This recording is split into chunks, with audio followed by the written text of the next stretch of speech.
আমার বর না আমি দুজনের কেউই এই ঘর আগে থেকে দেখে ঢুকিনি, সুতরাং সমস্ত কিছুই মনের মতন করে থাকবে এটা তো কোনোভাবেই সম্ভব নয়। হ্যাঁ, যখন প্রথমে এই ঘরে ঢুকেছিলাম তখন আমারও এটাই মনে হয়েছিল, রান্নাঘরে তাও আবার ইন্ডাকশন যেখানে রাখবো ঠিক তার পাশে গোপাল ঠাকুরের ছবি, এমনকি সেটা তোলারও চেষ্টা করেছিলাম। ছবিটা আঠা দিয়ে এমনভাবে আটকানো কোনোভাবেই পুরোপুরি তোলা সম্ভব নয়, এত সুন্দর ছবিটা নষ্টই হয়ে যাবে। ভাড়া ঘরে থাকি তাই আমার হাতে করে কিচ্ছুটি নেই, যদি এটা নিজের ঘর হতো তাহলে এমনটা কখনোই হতো না।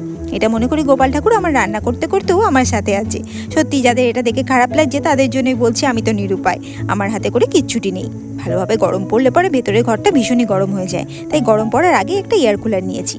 সকাল করে একটুও সময় পাইনি যে কাপড় চোপড়গুলো ছাদে নিয়ে এসে মেলবো। পালুকে স্নান টান করিয়ে এসেছি মেলবো করে, আর ওদিকে পালুকে ওর পাপার কোলে করে করছে ঘোরাঘুরি।